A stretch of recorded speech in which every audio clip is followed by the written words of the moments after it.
Allora, benvenuti a tutti. Possiamo iniziare, se siete d'accordo. Allora, benvenuti alla presentazione dei risultati della terza edizione del nostro MIDO Outlook.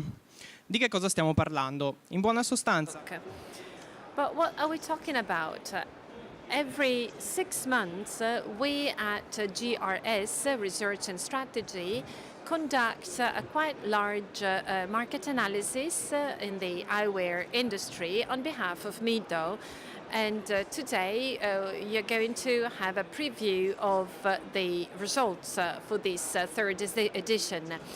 Data was collected between January and February 2019, and so we're going to present this data today. Just a couple of words on the methodology.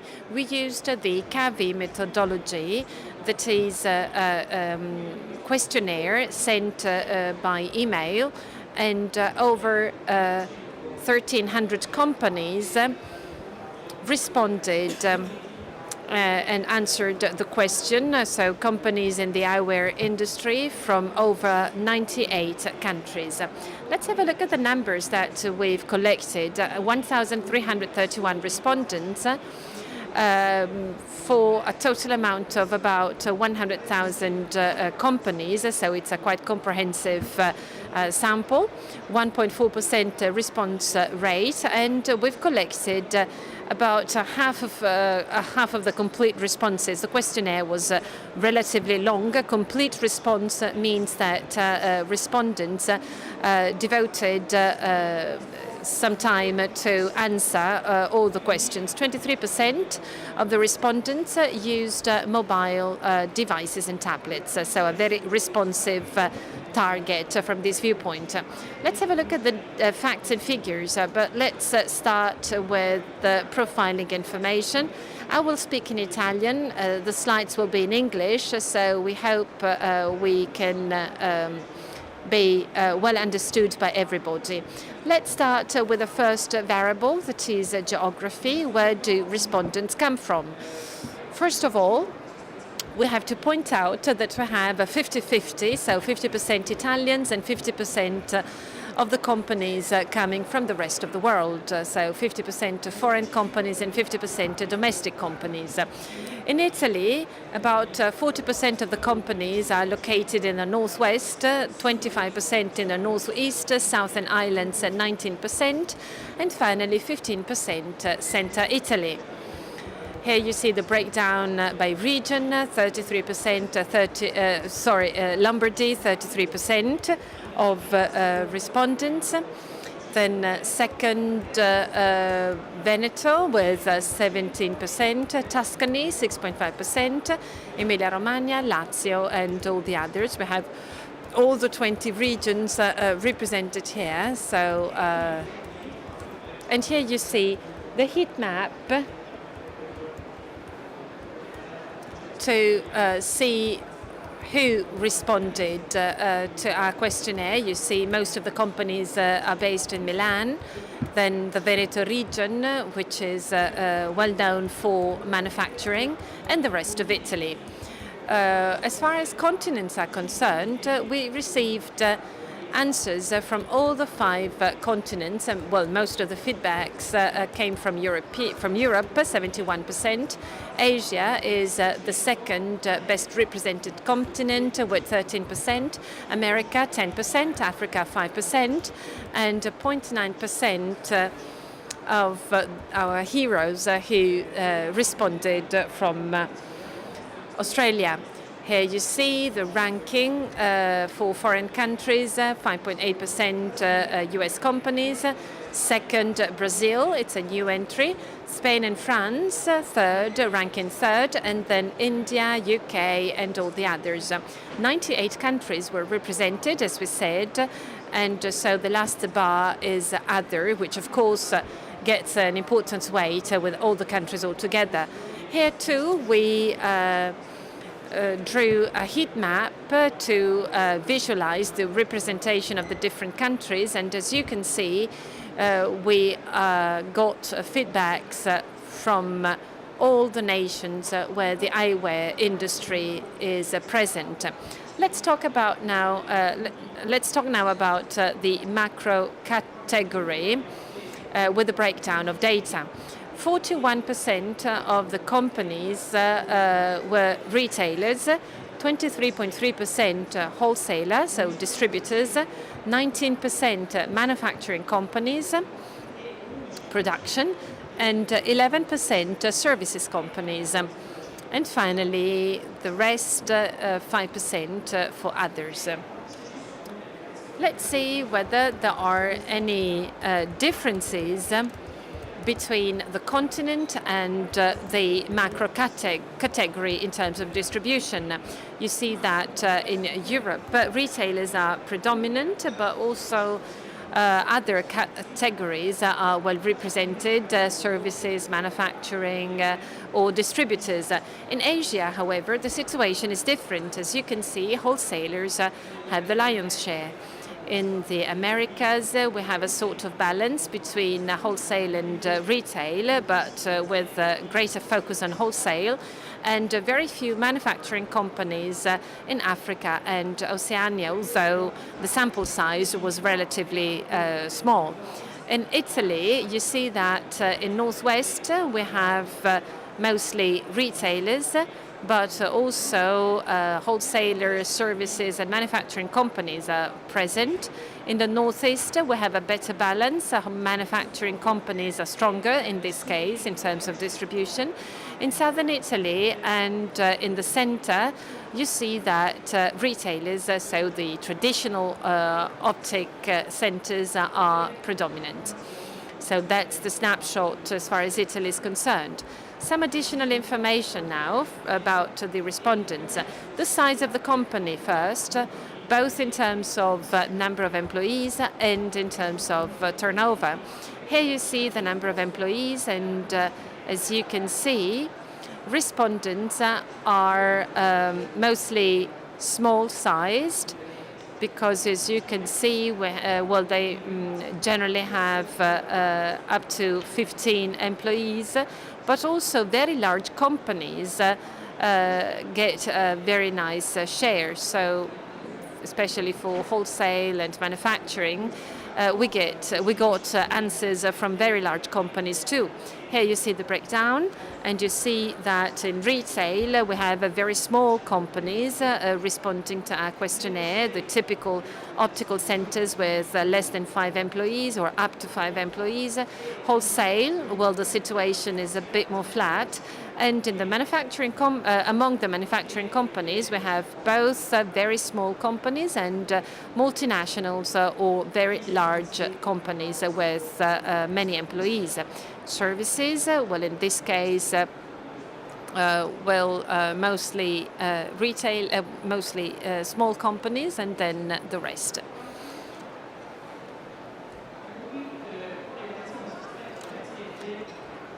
Expected variation in terms of new hiring and dismissals, restructuring. As far as our industry is concerned, and from the viewpoint of the employees, we can expect stability or even a slight increase in the number of employees. Here you see the breakdown over the most important macro categories. But here you see, well, it depends on the sample size. However, in terms of employees variation, we have greater opportunities among wholesalers, manufacturing companies and services companies. In retail, the feedback is really neutral, because you see that yellow is very stable.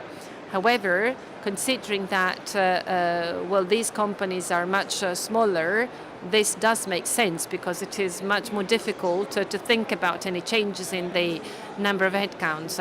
Here you see the turnover, and as you can see, the distribution is very similar to the number of employees, 1 to 2 million euros, and up to very high turnovers. 8% of the companies, of the respondents, have a turnover above 8 billion euros. These very large companies are mostly concentrated in the manufacturing industry. As for the other macro categories, smaller companies tend to be predominant, and this complies with the figures we saw for the number of employees. Well, in terms of expected variation in turnover, the outlook is a bit more optimistic, because you see that 46% of the companies expect a slight increase in their turnover. The most optimistic companies in terms of companies' turnover are wholesalers, then manufacturing companies, and again services and retail, which are at the same level, more or less. Now let's see the age range of respondents, the average age of our respondents, that could also reflect the average age of our industry. 48 years of age is the mean age of our respondents, and you see that the peak is reached in the age bracket 45 to 54, and this is, by the way, 1/3 of the employees tracked in our survey. These are the differences.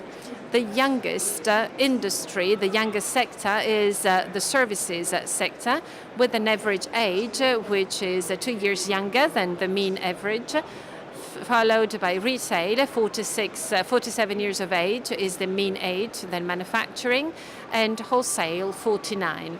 Wholesale is the sector that where the turnover is the least. Again, so we sent the email to about 100,000 practitioners or professionals, and this shows that our database was very qualified, was very relevant, because in terms of authority in the decision-making process, you see that 33 plus 51% of respondents said they have very important, although not exclusive, responsibility in the decision-making process. They are decision makers. And then, well, considering, however, that we have a restricted number of companies being surveyed, this is fully aligned with what we can observe on the market. So this is who the respondents are. Let's have a look at how they responded in terms of companies' outlook and company situation. In this respect, we asked 3 questions to our target. 1 concerning the current trend of the company, 1 concerning the outlook for the next 6 months, so short term, and 1 about the long-term outlook for the company for the next 3 years. Here you see the global results first, and the trend, current trend. So average 6.1, 6 is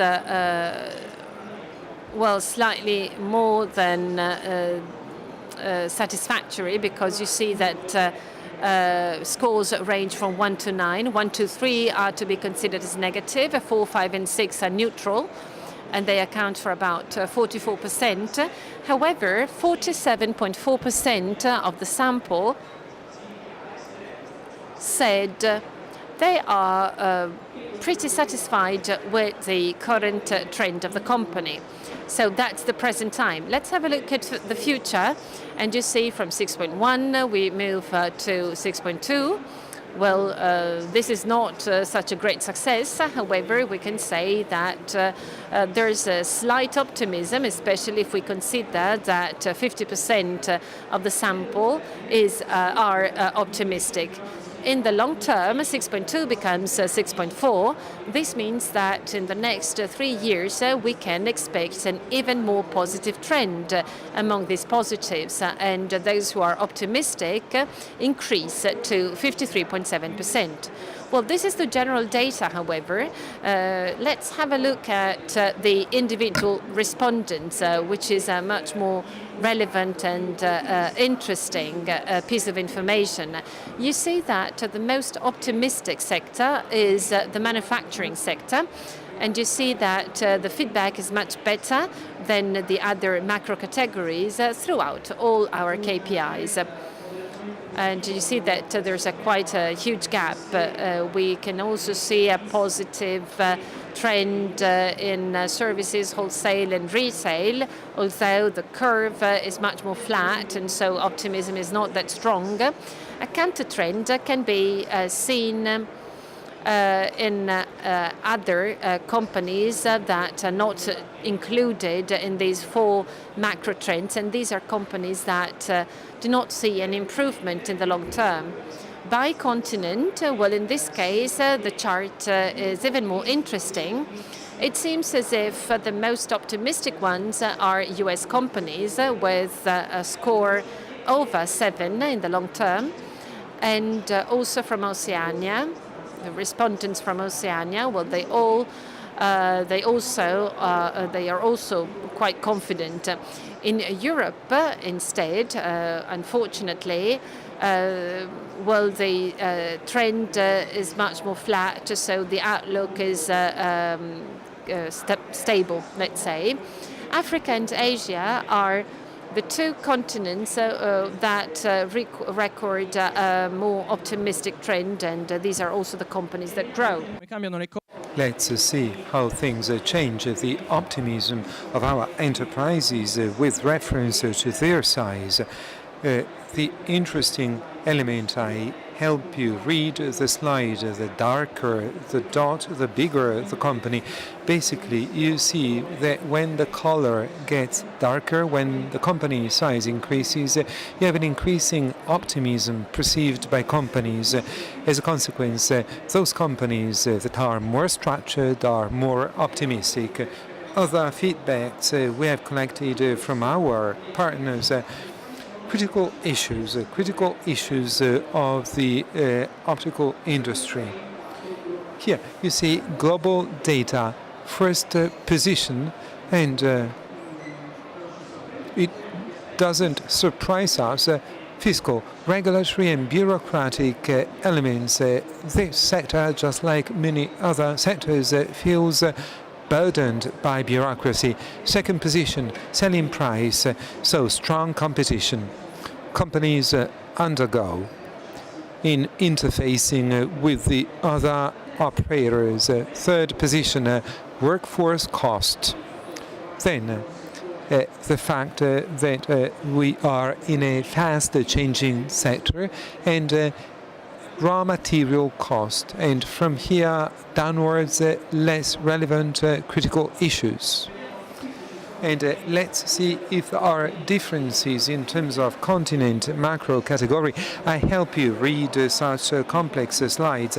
Basically, for retail, wholesale, manufacturing services, we have the three main critical issues, and by changing the order of factors, the result doesn't change. Unfortunately, selling price and tax, regulatory, bureaucratic aspects, and cost of labor have the biggest impact. With regard to the continent, here things get more interesting. We know that in Europe we are attacked by the state, by competition, because the state is quite mature and the workforce cost is quite high.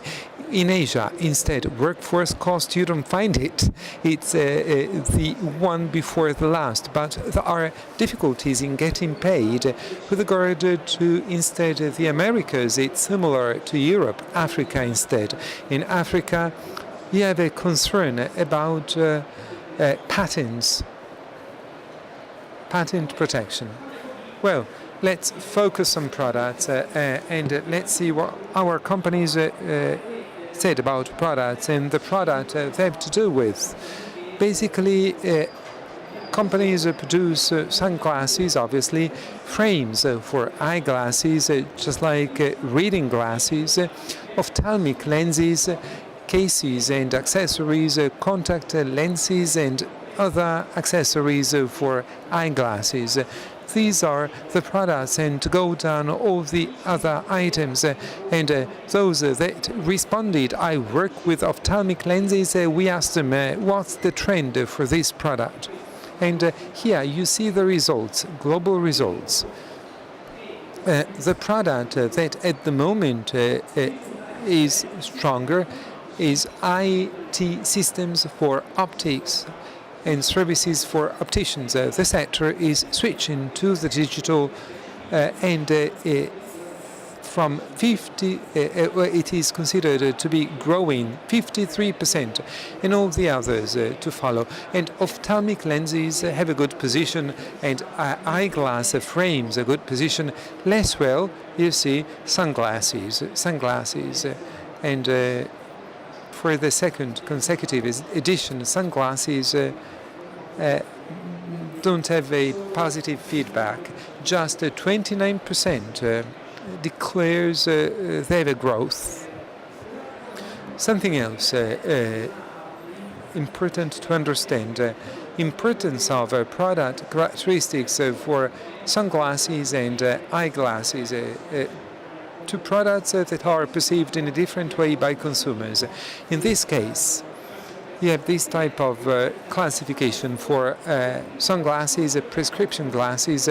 First factor is represented by price. Second, design, aesthetics of the frame. And again, it's the opinion of our companies. And third, quality of the lenses. You see, price and quality are important for prescription glasses. Then to follow, functionality of the frame, weight, comfort, fit, and accessibility, how easy it is to find in the distribution network, and then to follow brand and product identity, heritage, and it's last also in the case of sunglasses. It's interesting if you aim at this factor a lot to sell. With regard to sunglasses, there are some differences. First position, you have design, aesthetics of the frame. Second position instead, price. Third position, brand value. So, brand equity of the product we want to purchase. First position, just like in the case of prescription glasses, functionality of the frame and quality of the lenses. Fifth position, and then accessibility. If I cannot find it near, I buy them online.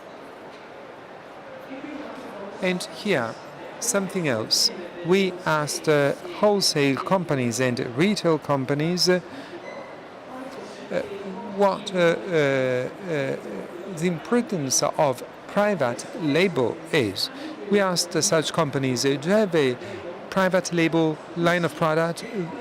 44% answered yes, and 55.6% answered no. If they said, yes, I have private label, we asked them what's the percentage compared to the global business, and on the average, they said that private label for such companies represents 35% of their product. If you make some calculations, it seems that in this historical moment, the importance of the private label is 35%. This means that approximately a total of 15% of products retailed are private label. And if we ask if they have an intention to go toward private label, they said yes. In this percentage, 36.8%. While instead, if we focus on distribution at this point, we ask them how much they export, and you may well understand that our sample was heterogeneous, and we have those that export nothing and those that export everything. We just asked it to manufacturing companies, of course. Where do they export? You remember, we had 70% of European companies, and as a consequence, the reference markets are neighboring markets. First position, Western Europe, mainland Europe, and then North America, second position. Many companies sell in North America. Third position, Eastern Europe. Fourth position, Asia. And 46.3% exports to the Middle East. The Middle East has been growing in the past few years, and there's quite a lot of sun there. And the main foreign market in which companies operate, USA. 30% of our manufacturing companies export there. Second position, Germany. Third position, France. China, fourth. Then Italy, and to go down, all the other markets. This is for present situation. In the future, the prospect market, first position, will be China, exceeding the USA, outperforming the USA with 1/4 of preferences. Third position, Germany, and then to follow Italy, France, and all the others. Well, our operators expect growth of companies that will attack the Chinese market, penetrate the Chinese market. We asked manufacturers which channel do you use to reach your customers, and you may have a range of options, and we asked them for the present moment, the blue bar, but also the future in yellow, how their distribution mix will change in orange, and at the moment opticians represent the main channel. Secondly, direct sales. Third position, own e-commerce, then department stores, 30%, boutiques, 28%, and trend, third-party e-commerce. Very interesting also in this case, the trend. For the future, we expect, or our manufacturers expect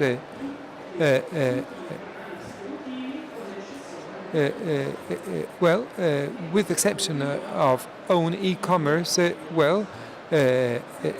will divest in all the other channels for prescription glasses.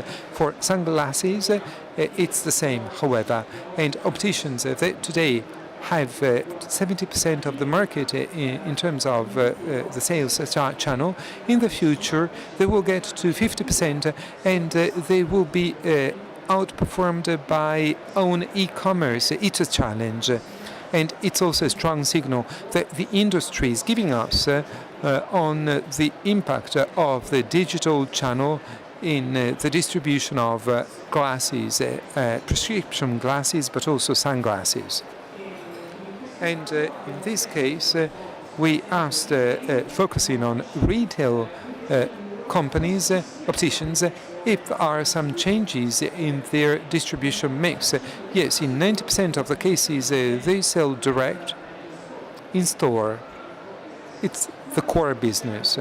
But there's also 4% that sells through own e-commerce, 2% sells through third-party e-commerce, 1% corner in department stores, 2% other channels at a global level.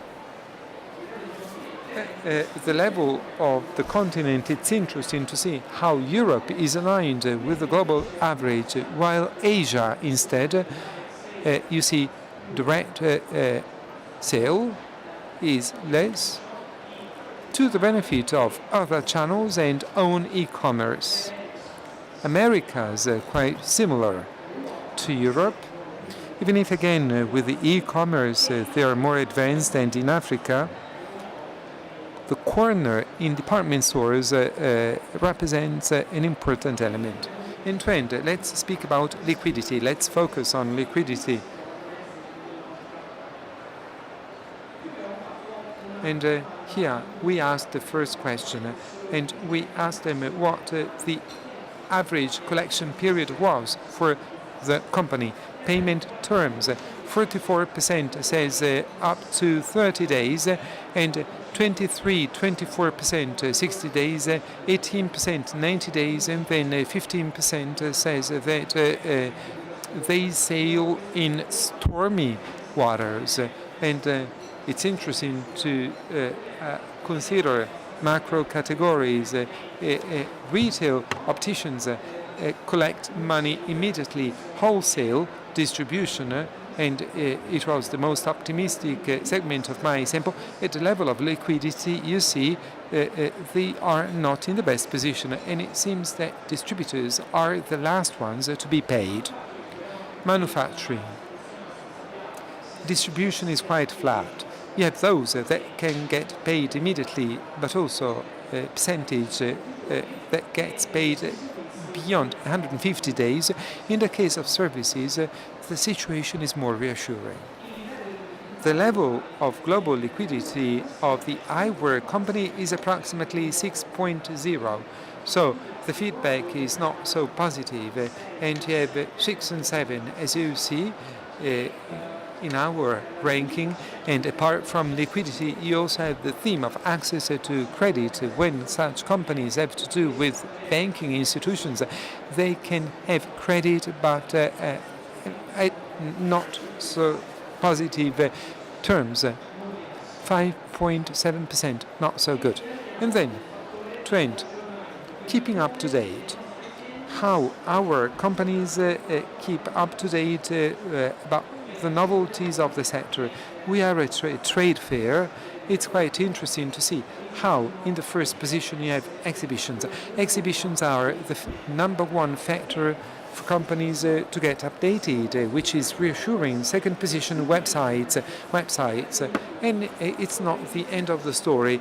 The internet is positioned in the third position with social networks monitored by 55% of our companies to get updated. I'm not speaking about, just updating. Specialized magazines, more than half of our sample, and to go down on newsletters, conferences, trade associations. So it's a snapshot of how the industry gets updated in 2019. And also here, big differences between the various macro categories. You see specialized magazines, especially in the retail world, while in the case of websites and exhibitions, you can read the data. Conferences, very important for retail, not for distribution. So quite marked differences. And each one inside the chain gets information in a different way. And then you see, how the situation changes by continent. Magazines seem to be favored in Europe and the Americas, and less so in Asia. The newsletter is not read in Asia. Websites are quite important in all of our continents, but especially for the Americas, where the digital is more developed. While instead trade fairs are important in Asia. We have talked about social networks, and I'd like to end my contribution by giving a snapshot about social networks and how the optical industry uses social networks. And we asked a question about platforms used for business. First position, Facebook, 73% of preferences, followed by Instagram, 67%. And our industry is a visual industry, so you may understand the reason. In trend, just a third position, LinkedIn. And for the optic world, it's not the reference social network. And then fourth position, YouTube, visual storytelling. And then to follow all the other social networks. Also in this case, retail uses Facebook, but consider how Instagram grows, and third position, YouTube, even before LinkedIn. Wholesale manufacturing, Instagram is equal to Facebook. For services, the situation is different. And continents. In the Americas, Instagram has outperformed Facebook, we're speaking about not leisure but business. And in Europe, there is a difference of 10 percentage points. In Asia, yes, we have all of such channels, but you see that WeChat contribution is quite big. They do it all there. So this is a snapshot of sentiment and perception of our sector, February 2019, and we shall meet at the 4th edition of our observatory that shall be published between September and October this year to see if there are changes in all of such variables that we monitor. Thank you so much. If you have questions, I'm available.